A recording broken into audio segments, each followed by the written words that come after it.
Hey guys, this is John with the New Division, and today I'm going to be showing you how to create a song from scratch in Ableton Live. What I'm going to show you today will apply in any DAW, whether you're using FL Studio, whether you're using Cubase, Reason, Logic, whatever, it doesn't matter. At the end of the day, all these DAWs do the same thing, which is allowing you to create a song from start to finish. Now, my philosophy for creating songs is to know exactly where your starting point and your ending point is going to be. The reason being is if you're only working with loops between, let's say, bar 1 to bar 17, a lot of times it can be a bit daunting to get out of this space, right? So you'll create ideas all day, but you'll never know how to get out of this section because you're not sure how to arrange the song. So one simple trick is to label each part of your song before you get started, right? So let's assume for the sake of this track, I am going to assign bars 1 through 9 the intro, okay? And then maybe from bars 9 to 17, I'm gonna create a lead into the first verse or chorus, but let's do a verse for the sake of it. Now, as you notice here, I'm working in 8-bar increments. This is a very typical incremental increase between each section of a song for most songs, whether you're doing progressive, whether you're doing synthwave, indie music, whatever. Most songs are usually going to have major changes between every 8 bars or 16 bars. So you might have a change between your intro right here, or you might have it over here into a verse. So now that we have that defined, we're going to do 16 bars of a verse because that gives you a lot of time to sing. If you have lyrics or if you have a lot of instruments going on, you want to bring them in every 4 bars, you can do so. So let's assume that your first verse is going to be a total of 8 bars. Then let's assume that this section is going to be your chorus. Now, I typically like to keep my choruses a little short, so I like to do them at around 8 bars. And then after that first chorus, we're gonna maybe have like a little instrumental break, which could last anywhere from 4 to 8 bars. I'm just gonna do it around 4 bars. And then immediately after that, we're gonna go into our second verse, so verse 2. Verse 2 could be anywhere around the same length as verse 1, but a lot of times you want your song to be a little shorter, right? So maybe your verse 2 is gonna only be 8 bars. Next, we're going to go into our second chorus. And then this chorus is going to be potentially bigger than this one, right? A lot of times songs kind of like to build up, have bigger choruses and whatnot. And then after this chorus, we're going to do what is typically called a middle 8 or a breakdown or a bridge. For the purposes of pop music, let's just call it a middle 8 or bridge. I'm going to put 8 here. Then after that, we're going to do what is possibly going to be our last chorus. And this is going to be chorus 3. And then chorus 3 can probably be longer than all the other choruses because you're sort of going to be ending the song out onto your outro and whatnot. So this is going to be chorus 3.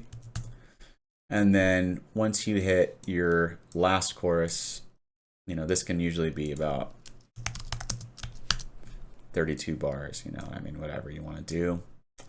So this is going to be chorus 3, kind of going out. And then from here, you can have your outro, right? You can start thinking about what your breakdown is going to look like when you're exiting the song. And as you can see, at 122 BPMs, we've essentially have a layout for how our song is going to start from end to finish. And we're around 4 minutes almost. Now, this is, again, not every song is going to look like this. This is just a very simple template for how to create a roadmap for where you want to go, right? We talked about knowing where you want to be at when you start and when you finish. Now, again, when you're building a song from scratch, you may not know exactly what that looks like, but at least now you can focus on, okay, I wrote a really cool chorus idea. I'm going to put all those ideas here. Or I know what my verse is going to sound like, so I can put it here. I can put it here. I came up with another melody that I'm not really sure what to do with. That can maybe go in the bridge because, middle 8s and bridges are a lot of times a bit more experimental. They kind of deviate from the verse and the chorus structure. and you know exactly where you got to end off and leave. So hopefully that's a good starting point for us to know where to go with this track. Now, another little trick that I like to do is to map out the arrangement with MIDI, and it'll look something like this. So I'm going to have, and you know, this MIDI isn't doing anything other than just giving me a better visual guide of what the song is looking like and where I'm at. And I like to color each one with very specific colors so that I know exactly where they go. And again, this doesn't do anything other than just allow me to visually see things a bit easier. So I'm going to go ahead and color this one with like a red for the break. And you know, for me personally, this is just something that helps me visualize. You know, I'm a very visual person, and for me, seeing things like this just makes it a lot easier to understand and to get a better sense of where I'm headed with everything. So now that we've started with the simple arrangement of where we're going to go, what we're potentially going to do, it's time to get started with some elements. One thing that I like to always do is I like to start with a drone instrument, which essentially is going to be the guiding factor in where my song is going to go melodically. And what that means is no matter where I go with this synth drone, I'm going to have it from the very start to the very finish, and it's going to be playing the exact notes that I want it to from, you know, the entire song. Now again, this is not going to be something that I'm going to be using throughout the whole entire track all the time, but at least whenever I'm doing something here, here, here, or here, I'll know that at least the song is in the right key. And so I'm going to go ahead and start with the C, and I'm going to have the volume at around -16. Whenever you're going to be mixing down later, it's always good to work in increments of 3, which we'll find out later why. But first, let's get this sound dialed in. I'm going to change the notes a little bit.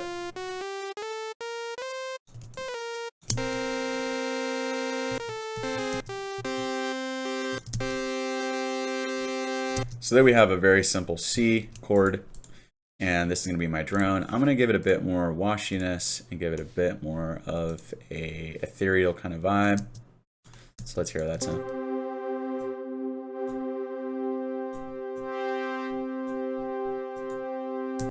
Cool.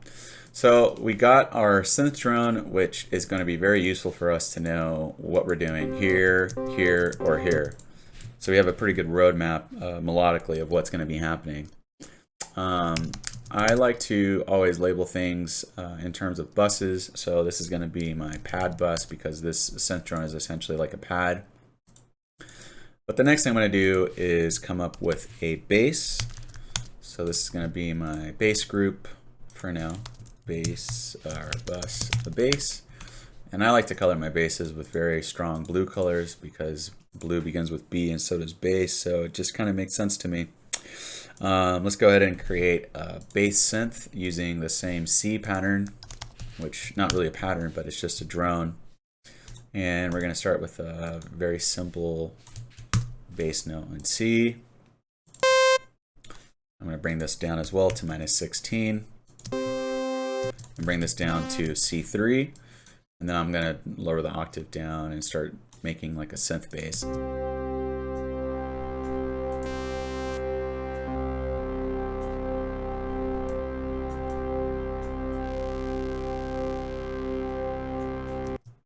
So there we have it. There's the bass. One thing to keep in mind too, I personally think it's incredibly crucial, as much as you're mixing, is to have your project organized and labeled from the very beginning as you're going along. If you don't do this, it's going to be a pain in the butt later when you have 100 tracks and you don't know what is what. So I always recommend getting this stuff out of the way right away so that you at least have an idea of what is happening where you're going. The next part is I'm going to create a drum bus. And the way I like to do drums is, there's a couple of different ways, but one way that I like to do them is I like to separate my kicks, snares, hi-hats, and percussion all into separate tracks. The reason I like doing this is because it allows me to have more control over each one of these elements. So I'm going to add a drum rack into each one of these, and I'm going to drop in the individual samples that I want for each one of these different types of sounds. So for kicks, I'm going to go into my drum library. Now, you don't need as many samples as I do. I've been collecting samples for the last 15 years, almost 20. So my library is insanely big compared to the average person. I also have been working in the sample industry for about 11 years now. So I've been able to amass a huge library of sounds, but you don't need to have as many sounds as I do to do any of this. As a matter of fact, Ableton, if you have Ableton, it comes with a pretty enormous stock library of sounds, which you're free to use, which, I mean, for the purposes of this video, we might as well just use them. So I'm going to bring in the 707 kit, and I'm only going to be using the bass drum on this, right? So I'm only going to be using the kick. Then on this one, I'm only going to be using the snare. On this one, I'm only going to be using the hi-hat. And then this one, I'm only going to be using the percussion. Okay? So we don't have to worry about having the best sounds. We can still make amazing music with the stock sounds. 707 is one of my favorite drum machines of all time because it just has a very good and simple sound that you can work off later and do a lot of cool stuff with. So let's go ahead and start off with the very basic drum pattern. And then bring in the snare. I'm going to go ahead and repeat this. And then with the hi-hats, I'm going to do the same thing as well.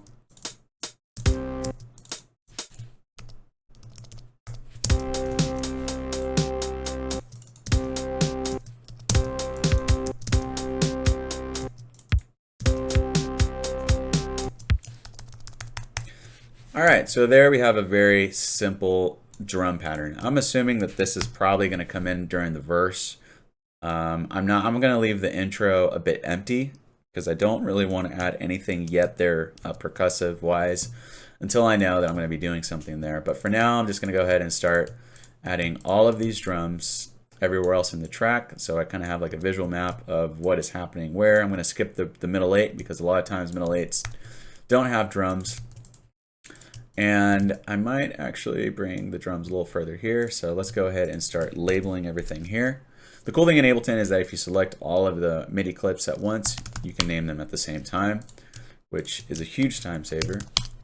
And now I know exactly what all of these are.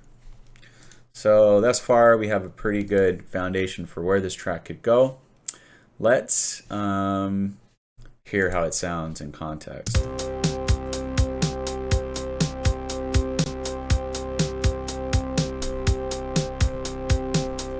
All right, pretty basic, nothing too crazy going on yet. One thing I want to point out too is the way I arrange things is a hierarchy. So the way I like to organize my where everything is at is I like to have my drums first, I like to have my bass second, and then I like to have my synths third after that. So we're going to create a new bus with synths. Now, let's go ahead and bring in Serum. And let's create a simple synth patch using the chords from here. And let's hear how that sounds. All right, pretty simple. Let's bring this down to -16. And the same thing with the drums. Let's bring them all down to -16 as well.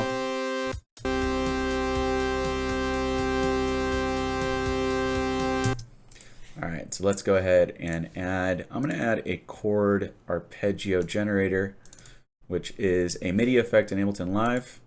And we're going to create a chord trigger.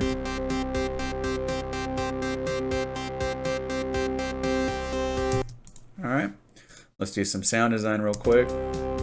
Now, I'm not going to explain everything I'm doing here. I'm assuming that you've probably watched some of my other videos on how to create sounds from scratch. So if you haven't, make sure you go and check out the other videos that show you how to create sounds very quickly with a synth like Serum.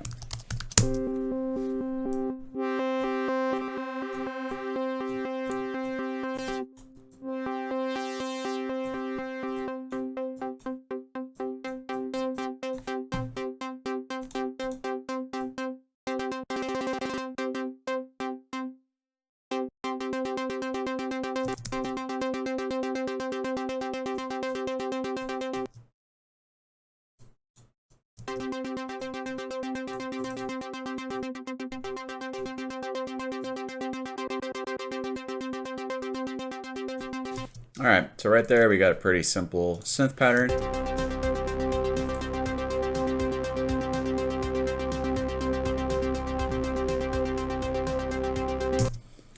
Pretty basic, not a whole lot going on. So let's go ahead and do something that I personally like doing early on as well, is setting up your side chains.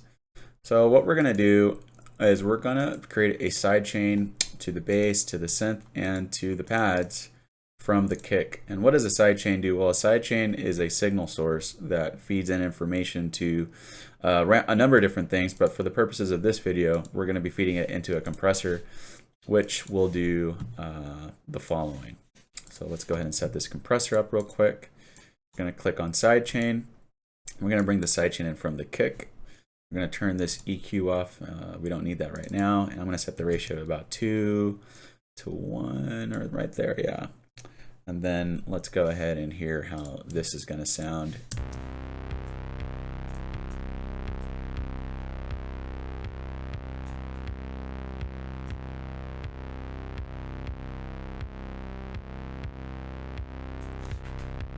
So right there, the kick is being sidechained into the bass group. So if I were to add 4 more basses, they're all going to be sidechained based on this setup that I have.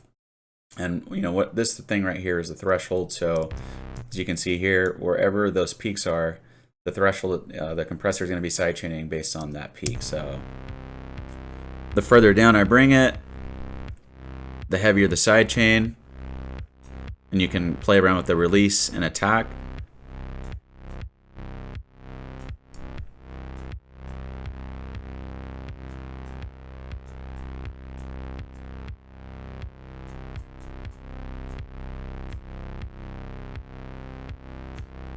I don't like my side chains to sound super obvious. It's typically better for them, depending on the style that you're making, for them to sound a little bit more subtle.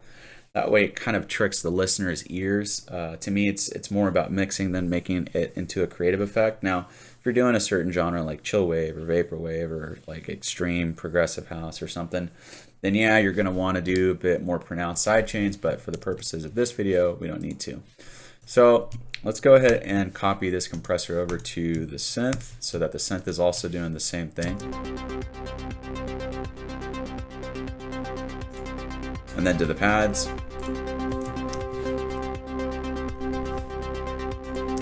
Now the synth to me sounds a little too sidechained, so let's bring it up a little bit.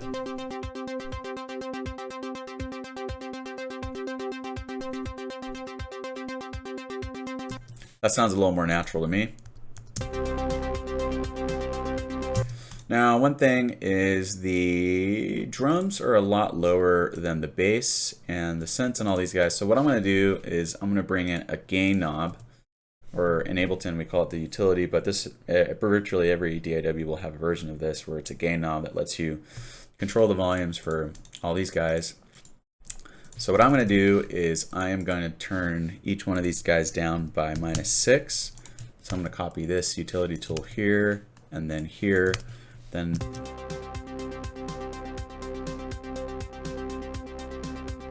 that's a little more balanced, yeah? So I am enjoying how that sounds so far. Now the song sounds like it's kind of a bit more leveled overall. I mean, there isn't anything specifically, you know, there's no real mixing going on yet, but at least we got these levels and the gain staging aspect of this where we can start working on adding more and more ideas. So far we've added the synth drone, we've added the bus, we've added the pads, we've added the kicks. So let's go ahead and work on maybe what the intro could sound like. So the intro for me is probably not going to have any bass. It's probably not going to have this, whoops, I should actually label this. The synth serum, which is our actually chord, so I'm going to name it that so I know what it is later. Actually, you know what, it could use that. I actually don't mind it. But let's go ahead and add in another synth. So if you have the Arturia CS80, I love using this for intros. I think it has like a very 80s Vangelis styled sound to it, which I really appreciate. And I'm just going to pick a random preset and just kind of see what happens. And I'm going to copy these notes right here and put it here. And this is going to be the Synthpad CS80. And let's go ahead and label this so that we know what this guy is doing.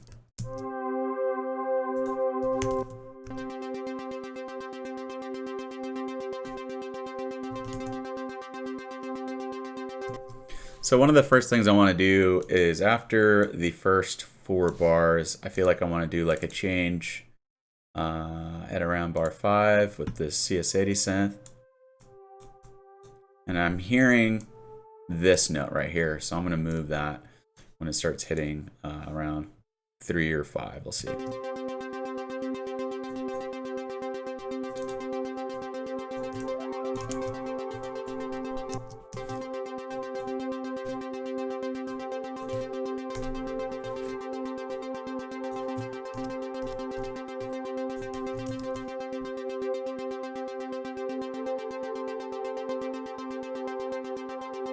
Okay, I'm already starting to get excited. I hear like a progression in my head. So now what I'm going to do is I'm going to add in a new bass to kind of separate the one that's going to be coming in from the verses to this one, because I want contrast in my songs. I don't want everything to sound like the exact same thing all the time. And this gives me a lot more space to be creative and have multiple options later on. So let's go ahead and add in a bass that's going to come in around bar 9, because that's kind of where I'm hearing it in my head. Again, there's no right or wrong. It's all about experimentation at the end of the day, but I'm going to load in the Mini Moog Arturia V3. This synth is, I use it all the time, especially when I'm starting out with songs, because it just has like a very rich and just great sound. So let's go ahead and see what it sounds like when I add it in. And just for the record, I'm hearing C and F happening here.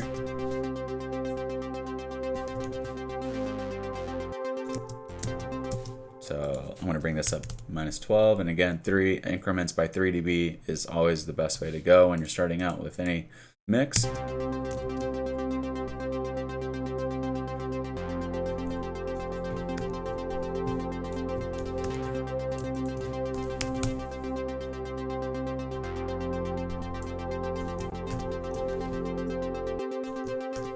All right, I'm digging that so far. Let's hear it from the beginning.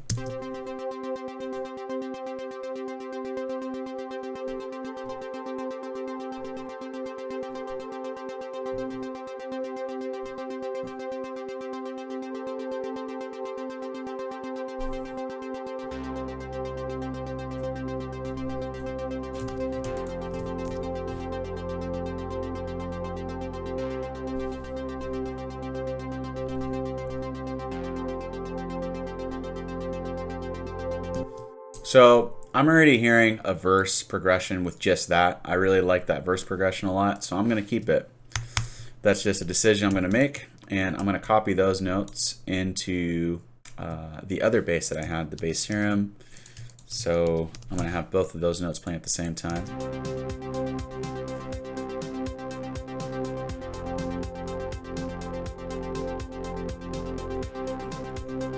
So that sounds pretty cool so far. I'm going to focus on the intro a little bit more though before I move into the verse, because I feel that there's some really cool ambient stuff that we can do. So I'm going to go ahead and create a new bus, and this one's going to be bus samples. And in this group, what I think I'm going to do is I'm going to add some cool atmospheres that will kind of give the track a little bit more vibe and not sound like it's all being done by MIDI. So I am going to select some found sound material. And found sound is really just field recordings, right? So I'm going to be getting some that I've downloaded from the BBC. They have a giant archive of Foley sounds, and you can get them for free on archive.org. I've also recorded a bunch of Foley stuff myself.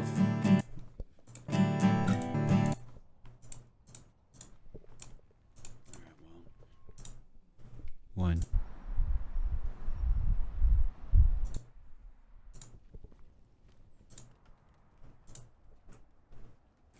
That one sounds pretty decent. Nothing too crazy. It's just a simple recording that I made on my Zoom.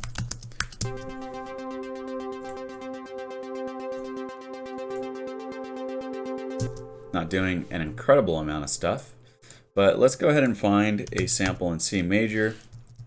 Now I have obviously a very large pool of samples, but let's go ahead and pull from a sample pack that I made years ago called Chill Wave.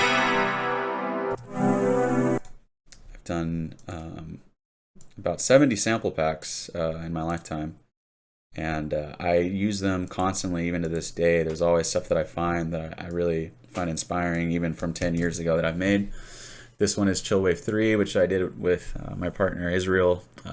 He and I have been working together for years, making sample packs. And this is one of the ones that I go to quite a bit because it has some sounds that we made that I'm just always excited to use. So C major and F will work pretty good together. So let's see if this idea would work.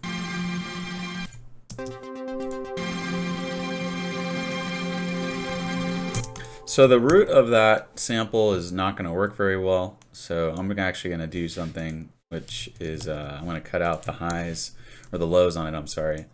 And I like that airiness that's in this sound. So let's see. So what I did there essentially is I cut out all the stuff from F, and I'm just using the high end of it because it just has like this really cool airiness to it.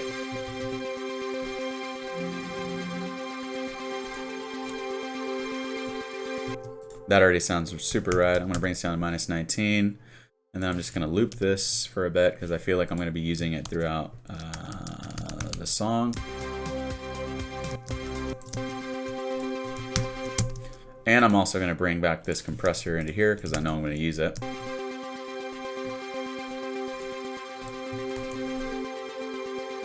All right, that sounds pretty good so far. Let's add in another sample.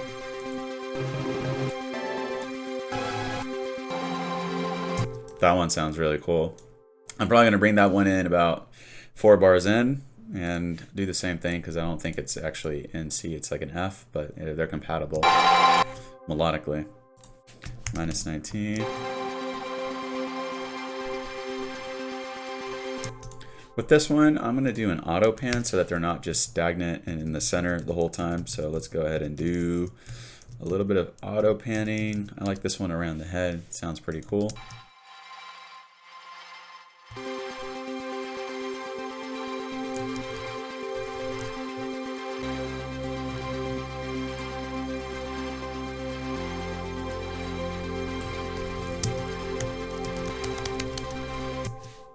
And I'm going to add a little bit of reverb to this group because these sounds are not cross-fading exactly right.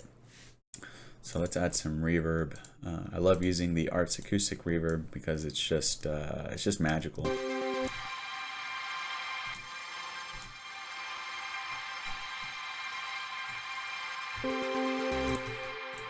Just has a very nice sound. I'm going to EQ it a little bit because I hear a lot of high frequencies coming in, so I'm going to drop those down a little bit.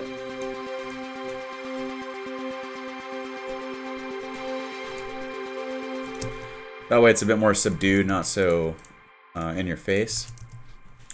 And let's go ahead and hear how that sounds until we get into the first verse.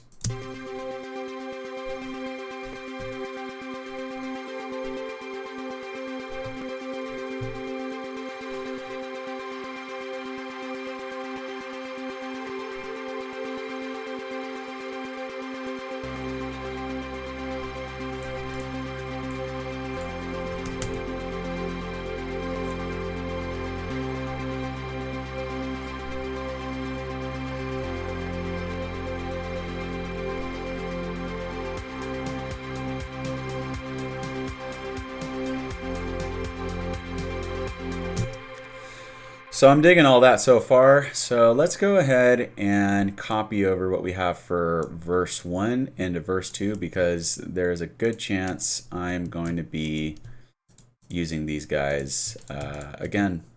So let's bring these guys over here and potentially the outro, I would think, because it sounds like I'm going to be going into these sections again. So let's bring these guys here. Again, we're just focusing on bringing these guys into the chorus and then potentially the outro. So as you can see here, we've laid the foundation for our first verse, our second verse, and maybe our outro. We don't know yet, but you know, the whole process of making songs is about experimenting, trying out different things, and figuring out what works and what doesn't work. So now that we have this intro somewhat established, I want to create some dynamic tension, and what that means is I want this part to be a little bit more subdued than this part when the verse kicks in, because I want the verse to kick in really heavily in comparison to the intro. So one way to do that is we can assign a very simple effect tool on the master, or we can use Ableton's EQ3, which works really great as well. And it will create an effect where it sounds like it's almost like being heard from a radio, and it's slowly coming in. So what I've done here is I've created 3 automation lanes. I've had the first one be the device on. I don't like the EQ3 to be playing when it's not being automated because it does change the sound of the entire master. But we're going to have it on between bars 1 and 17 up until the first verse. And then we have it off until we decide to use it again. I might potentially want to use it again around the middle 8, the bridge, and then I might want to use it again on the outro. So I'm going to tentatively have it on in only those spots because I don't think I'll be using it in anywhere else in the track. But let's go ahead and start off with something like this, where we're essentially cutting out the highs and the lows up until the verse kicks in. And actually what I'm going to do is I'm going to bring this right here. That way the fullness of everything only comes in at about 0, and then we're going to bring this into like -3. And then I'm going to do the same thing on this one, -3 as well. Whoops, wrong one. So on this one it needs to be -3. And there we've sort of set up ourselves for a cool little intro. Let's see how it sounds.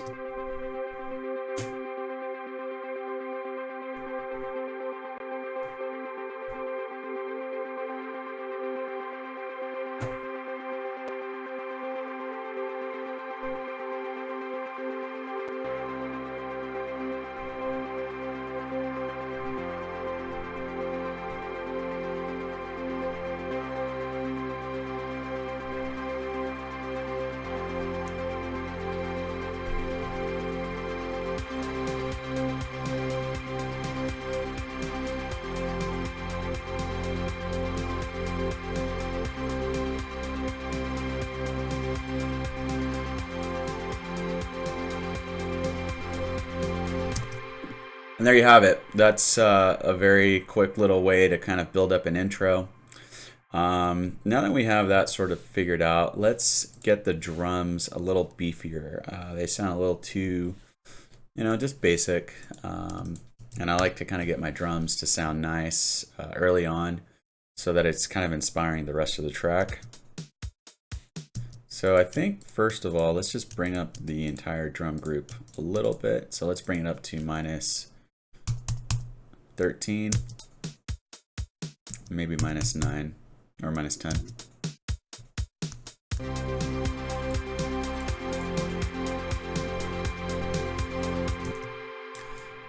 And let's go ahead and add some compression to give these drums a bit more color. So with compression on drums, I mean, it's really up to you what you want to do, but what I like to do, at least, is to bring everything to about well, I want the gain reduction to be around 4 and 8. So right there, you can see we're kind of hitting between 5 and 6. Then we're going to bring up the makeup.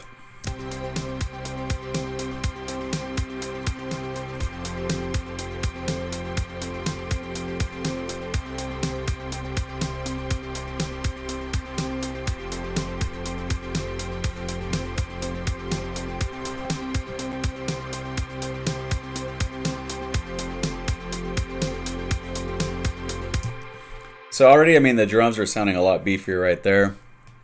I'm going to mess around with the hi-hats a little bit. I think I'm actually going to add a sidechain from the kick to the hi-hats. So that way every time the kick comes in, the hi-hats duck a little bit. It sort of gives it a more compressed feel, but I think just for creative purposes, it sounds nice.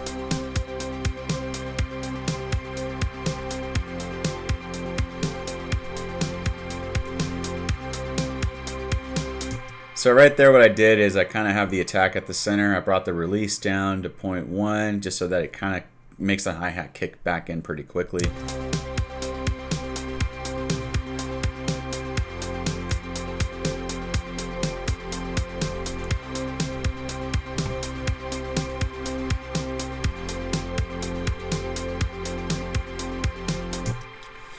And then one little trick that I like to do with hi-hats is to add an arpeggiator to about 16th notes. And what that does is we're going to automate when it comes on and off, and we can sort of do this like at the end of every bar so that when the hi-hat kicks in, it does like a little hi-hat roll. So we can do this.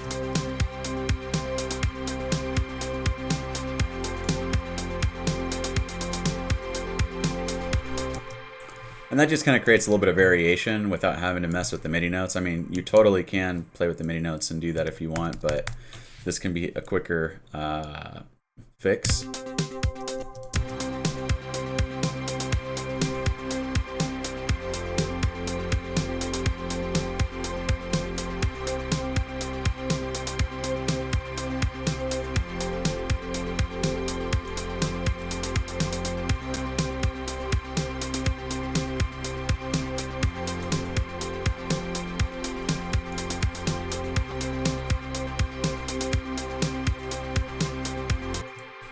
I think that's a pretty decent drum pattern, so I'm just gonna copy the automation. You just select and then replicate it. And I'm gonna put those guys, well, actually on verse 2, yeah, that should be fine. Let me copy those MIDI notes for the arpeggiator. There we got like a little decent hi-hat thing going on. And let's go ahead and add some extra elements, like samples, for instance, to this drum pattern so that we have some extra cool stuff.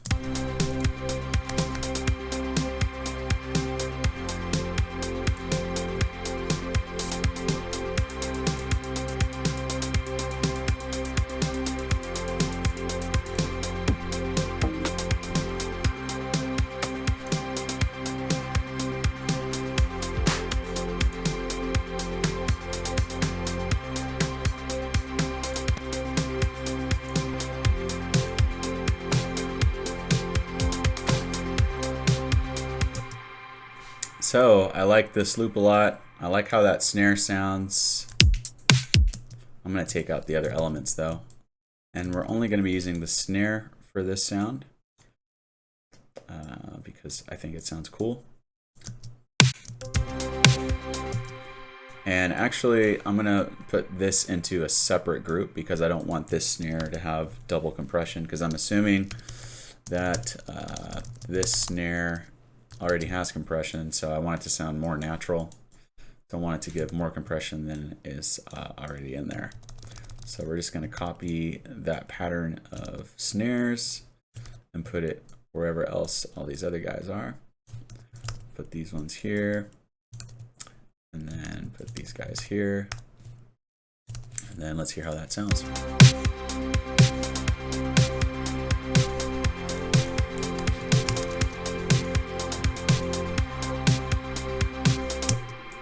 So that's sounding pretty cool so far. Let's work a little bit on some of our send effects. I'm going to be using Valhalla, actually vintage verb for this. I am going to send some instruments to this specific reverb. I'm going to use a gated verb, I think, for now, and let's see how it sounds on the snare.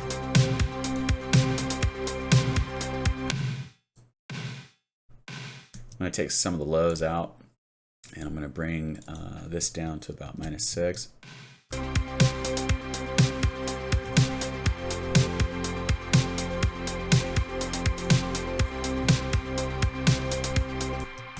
sounds pretty nice. Let's add in another reverb. Let's use the Ableton reverb since that's probably what most people are going to have off the bat. So I'm just going to use a very small room reverb for the hi-hats. I think the hi-hats need a little bit of life, so let's bring the decay time pretty short, and let's see how it sounds when we add in some ambience to the hi-hats.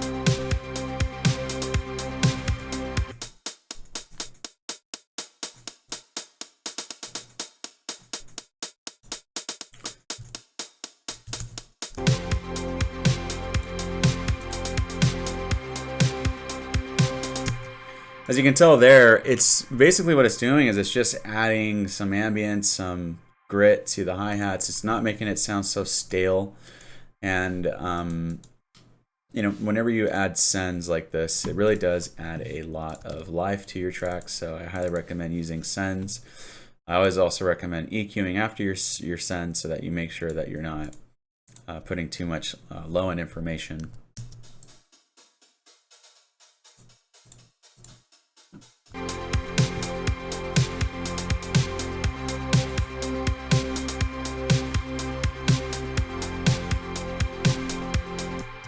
That sounds pretty cool so far. Let's go ahead and add another synth. I think for this one I'm actually going to create a separate group. And this one's going to be my bus synths, or my bus leads I should say. I think I'm going to add like a lead bus to this part. Let's find a simple sound that we can use. -16.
So right there, I just created like a really quick pattern.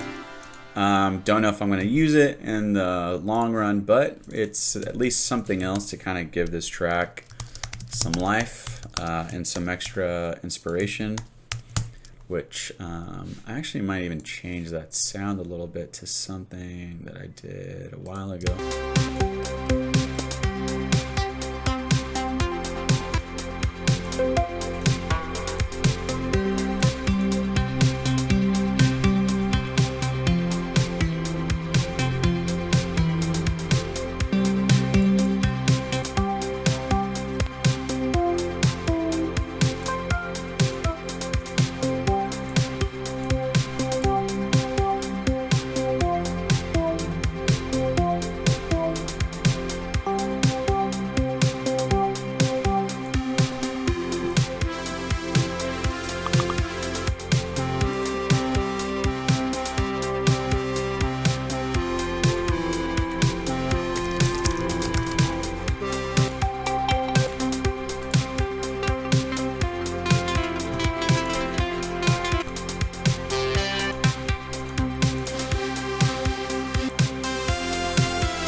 So I'm going to switch to another synth where I think I know of a sound that I want to use. This is a sound that I've used quite a bit, and it's one of my favorite presets for starting out with an idea and not getting too caught up in worrying too much about where the song's going to go and all that kind of stuff. So let's try this one.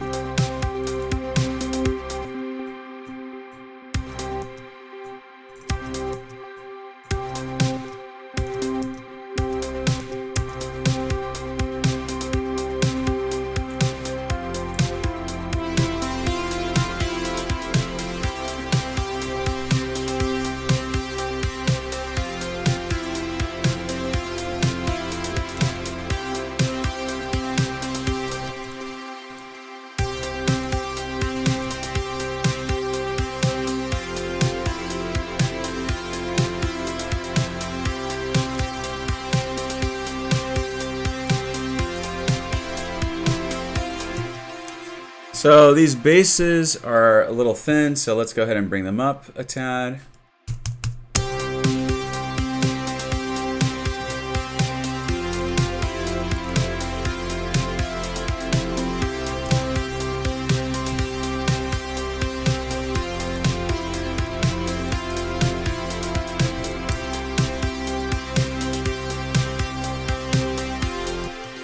And all I'm doing here is I am adding different EQs that are just kind of cutting out some of the low-end information on these different synth groups. There's not really a whole lot of useful low information, so my kind of rule is, if there's really nothing happening under the last note being played, so like in this case, this low-end information here, some people might argue, well, that gives the synth some life, but I mean, I'm not hearing anything and I'm using really good headphones, so I'm just going to cut them out.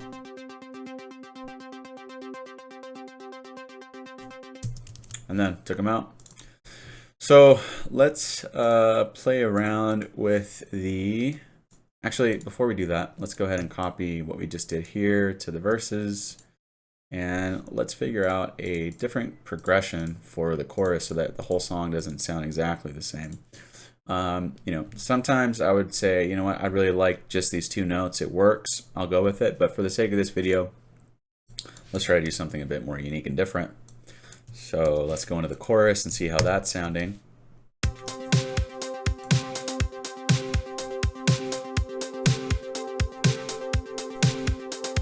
And let's play with some new bass notes. So we're in C, we can maybe start with an F for a chorus.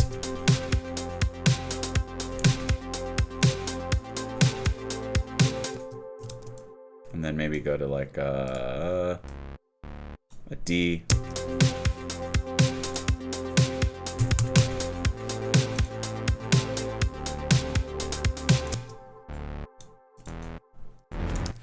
Let's see how that sounds.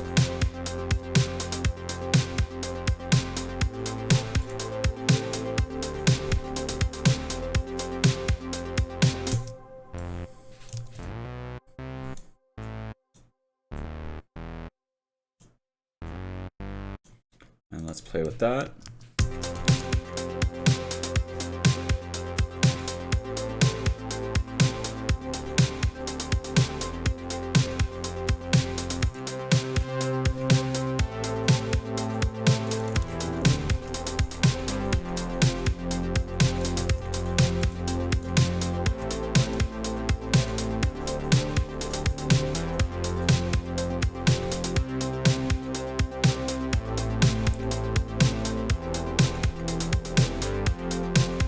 So I'm pretty happy with that so far. I mean, I could definitely work with that. So let's go ahead and copy that pattern to all the choruses.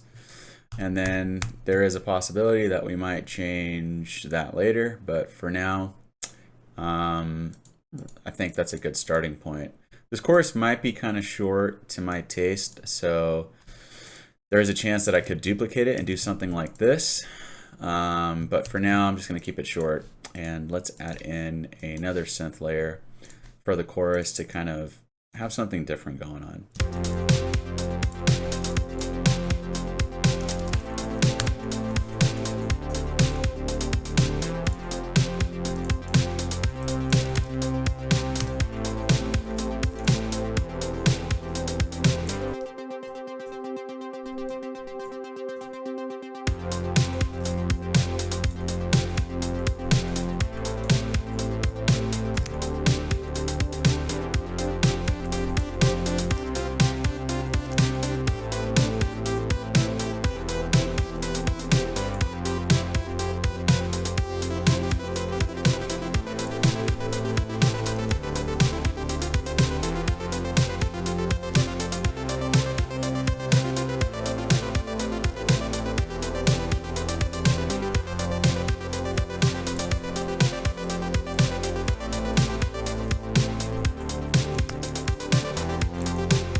Actually, one thing I like to do whenever I'm creating a new pattern is I like to copy all the bass notes and then copy those and paste them into whatever new progression I'm doing.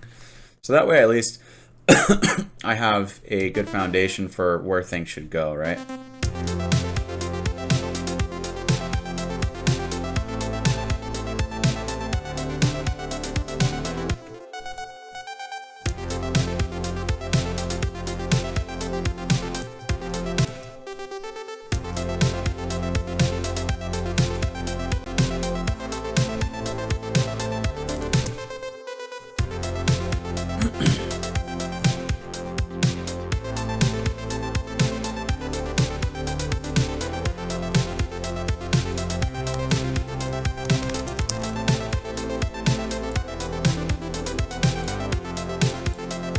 Whoops, I made a mistake there. Actually, I shouldn't have copied a few of those notes, I believe. Let me go back to this. Yeah.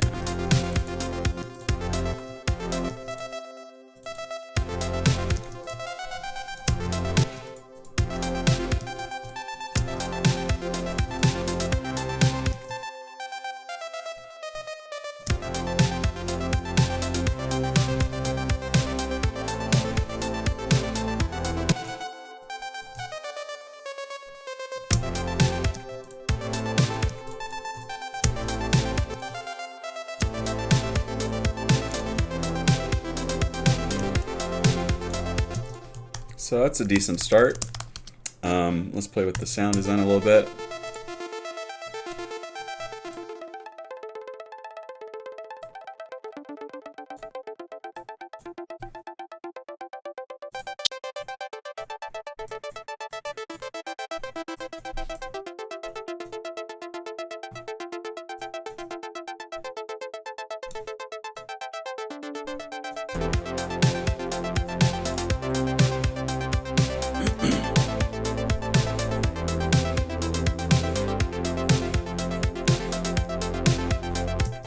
I like that.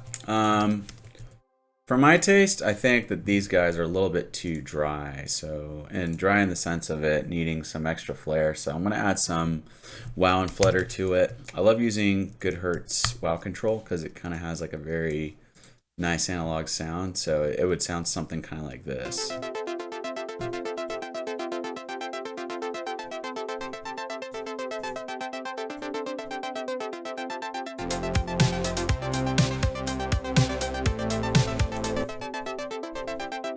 Kind of gives it like that vibe that it's going through like a bad cassette or you know, like a bad vinyl or something, and just kind of has a cool creative side to it that I really like, so I'm gonna keep it.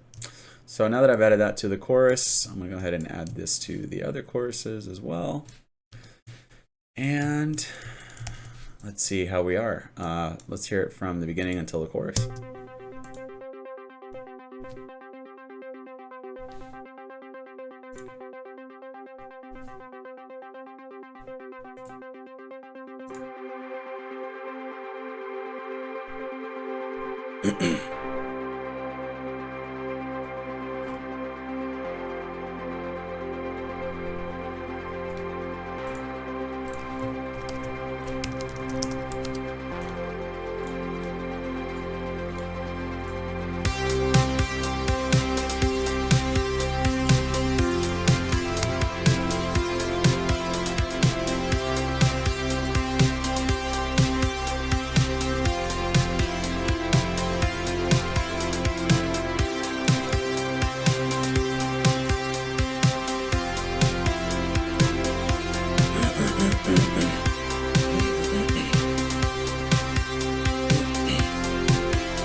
All right, so that sounds really cool. While the song was playing, I have been adding crashes. This is going to give the song a bit more, well, I guess for lack of a better word, believability. And I'm creating some reverse effects. So basically what I've done here is I've grabbed a crash and I reversed it so that it sounds like this.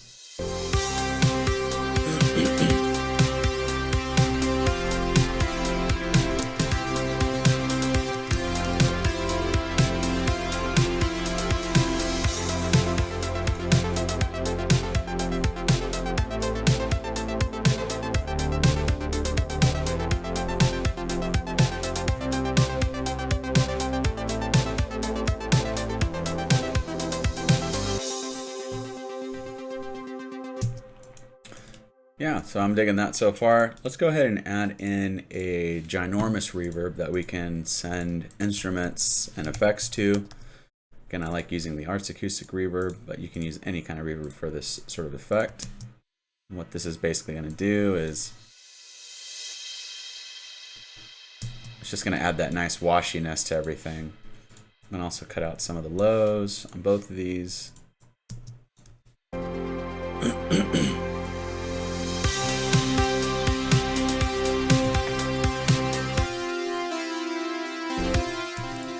I'm going to turn the reverb off on this guy and send it to that giant reverb that we just added.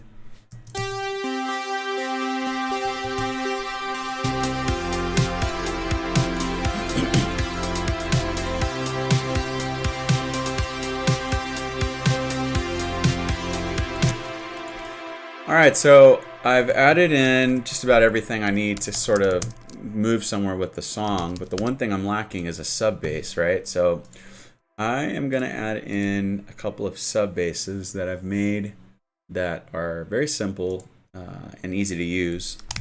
But essentially, I like using a sine wave sub and then a saw wave sub. And what this does is it lets you focus on the fundamental frequencies for the low end, right? If you think about your low end in three parts, you sort of have your mid, your high, and your low sub bass, or your just basses in general. The bass that we started off with, I'm just going to consider that to be like our mid basses, and then these ones are going to be our low basses, so our sub basses. And essentially here what we have is a very simple Serum preset that's just a sine wave or a saw wave, and it's cutting down from around 170 to 84 hertz. When we drop in these bass notes, we'll be able to see exactly where we should adjust that to, but let's just...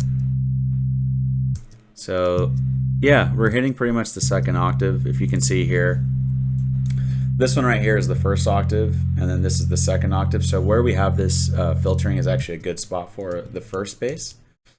This is like the mid-low bass, and then this one's going to be our sub bass, which is going to be the sine wave bass.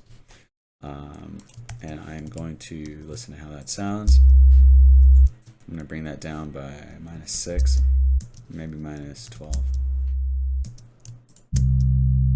See how those sound. And then this one is cutting from this first octave right here, which is a pretty good starting point. Yeah, that's about good.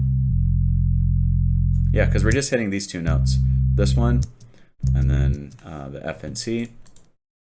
And then I'm also going to add in that compressor that we were using on everything else. And then let's hear how that sounds.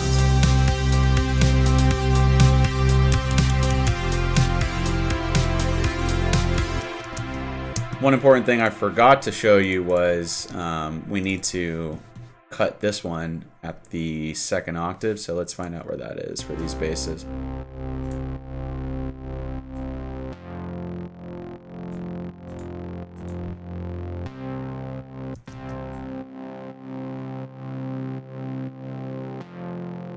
Yeah, so right around here. We need to cut it from there. And that, what it does is it lets these basses do the low end job, and then these basses do the mid end job. So if we were to play this track without the sub before, you'll notice a big difference in the low end. So turn it off.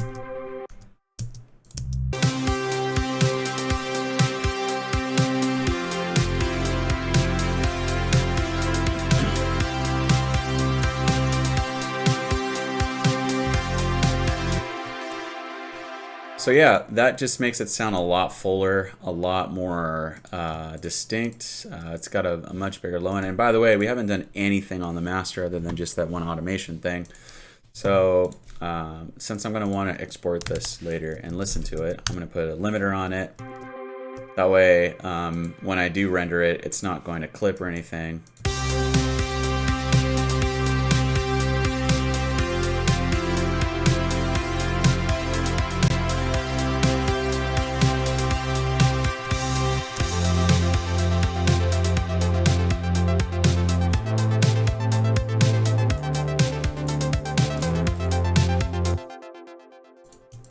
So one thing I'm noticing is, I think, no, that's actually fine.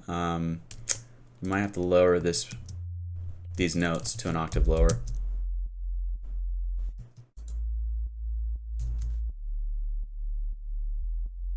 And with a sub bass like that, you don't really want it to go underneath 40 Hertz. So let's see. Yeah, so this one is,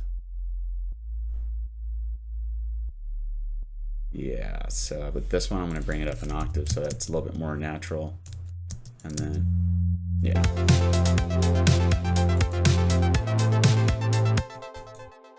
I'm actually going to bring these notes down an octave because I think these guys would sound better at A2. And then this one I'm going to bring down to C3.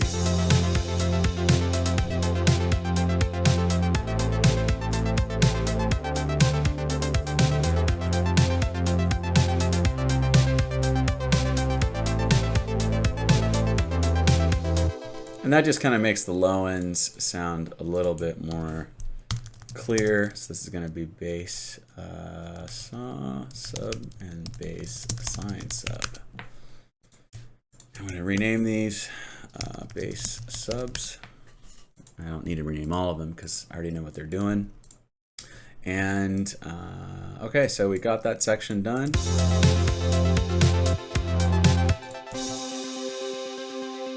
And look at that, the break is already doing something kind of interesting there. We could maybe bring some of these samples that we had before and bring them in here to kind of give it like a little bit of a shift. So let's hear how it sounds.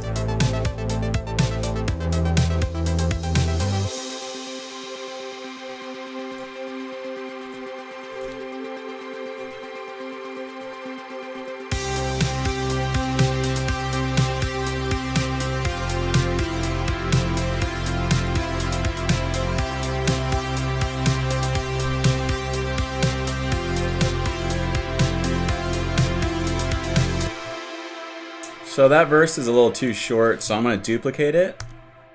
And then I'm going to remove the lead, because the lead is not going to help if you're doing vocals. And that's going to be the same problem here. So I'm going to take the lead out from those first few bars, and that way there's room to sing here. And then we can go back into the chorus in a pleasant way. But on this break, I was hearing maybe like a percussion could sound cool. So I'm going to bring in maybe a glitch percussion from Oliver, which are always nice to use.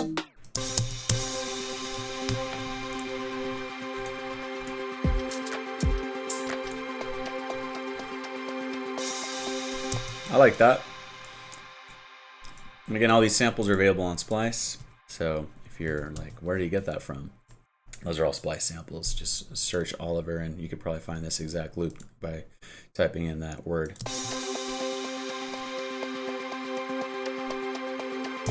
I'm gonna add a little bit of a delay to it to kind of give it some extra life. And let's see how that sounds.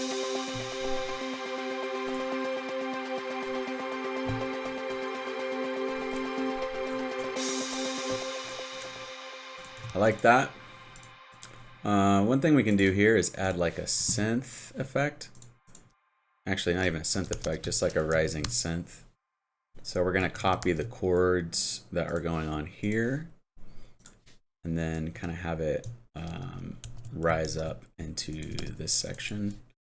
And one of the annoying things about Ableton sometimes is that it can be a little difficult to get things exactly how you want them in terms of the automation and all that kind of stuff. So I'm going to cut all this out, bring this like this, and then tell it that it's actually starting from here and here. And then what we're gonna do is we're just gonna do like a volume automation with a lot of reverb so that it sounds like something big is happening.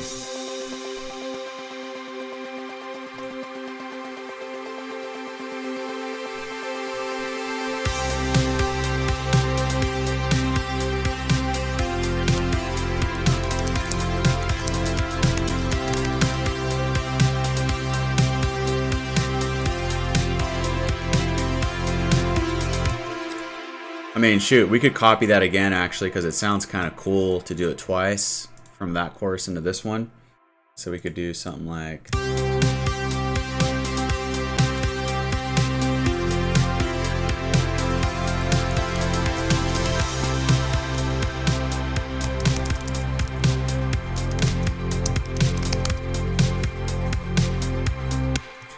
So in a way, so far, we kind of have this song built fairly well. The only thing that's lacking right now in terms of getting the structure down is setting up our middle eight and then figuring out what's going to happen in these choruses if they even need to be this long, which they probably don't. And then identifying what's going to happen with our outro. We have our intro sorted. We got our verses figured out. We got like a basic chorus, got a break. Another set of choruses, verses, and then a break, and then the middle eight. So let's see how this sounds after we've done the chorus.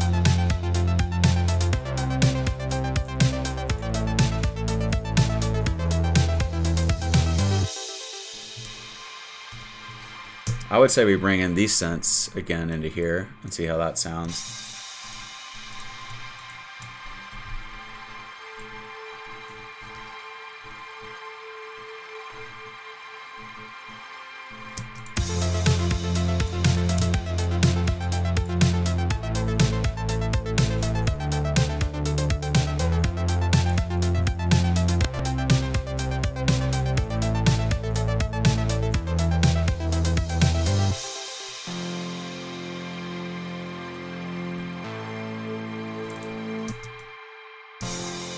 Change the notes a little bit.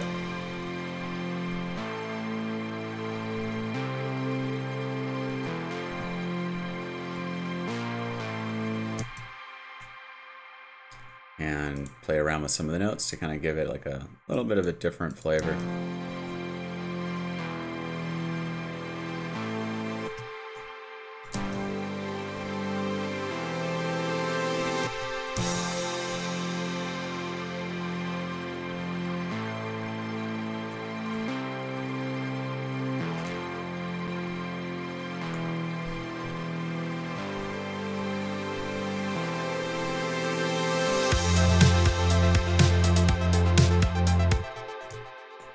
So I dig that so far. We're going to drop out the sub on this section because we kind of want this part to be a little bit less energetic on the low ends. So let's go ahead and find what I like to use a lot are vocal samples. So we can maybe add in something cool here.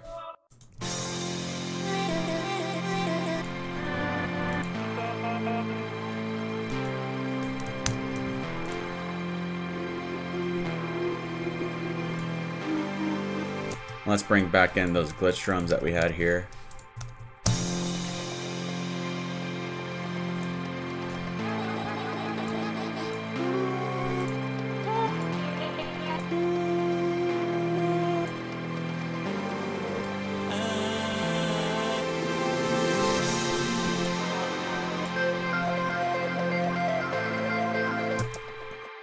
I dig that. Let's try that vocal sample there.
And I think that about wraps it up. I mean, this is not a finished song by any means, but it is a song that has a direction, it has potential. It's a song where if you keep iterating on it, there's going to be something, I think, at least somewhat decent. And, you know, if you're a vocalist and or you're a lyricist or whatever, this is probably a good point where you can start writing some vocals to something without worrying too much about everything that's going on. A lot of times it can be hard to write vocals when there's so much stuff going on that you can lose track of stuff. And around this section here, around this like level of completion, you kind of have like a good starting point to be able to start developing ideas. And if you like to collaborate with other people, this is also a decent point where you could even send it to someone else and be like, hey, you know, I'm not really sure what else to do on these sections here. You know, would you like to add a guitar or a vocal line, whatever. And so we did this in about an hour and 13 minutes. Could have done it a lot faster if I wasn't talking, but it's just to give you a good example that if you have a roadmap of where you're going to take your song and how you're going to approach it, you can deliver something very quickly. And the key is not to get stuck on these 4 bars or these 4 bars, right? It's to always continually progress the song along so that you have a clear vision of what you're trying to accomplish. And at the end of the day, if you do something like this and you don't end up liking it, you can always share this with someone else who might know what to do with it, right? I think a lot of times as producers, artists, whatever, that you know, we'll quickly dismiss an idea because it's not a chart-topping song or a song that's probably going to get a lot of, you know, plays or whatever. But the key is to just do it, to get through the song, to get through the point where, you know, you've at least developed something to the point where if you were to hand it over to someone else or even finish it yourself later down the line, at least you have something to work with that isn't just a 4 or 8 bar loop. So anyways, with that said, I hope you guys enjoyed this video. I had a lot of fun making it for you guys. If you have any questions, if there's anything that I missed that I might have done too fast in the video, feel free to leave a comment below. I'd be happy to give you guys any advice or notes on anything that I did that was maybe misleading, but hopefully this was a very transparent and open-ended project. As you'll notice, again, I haven't really put anything on the master bus because I truly believe that you know, you don't really need anything until you get to the mastering stage or the very final mixing stage, and that's for another video for another time.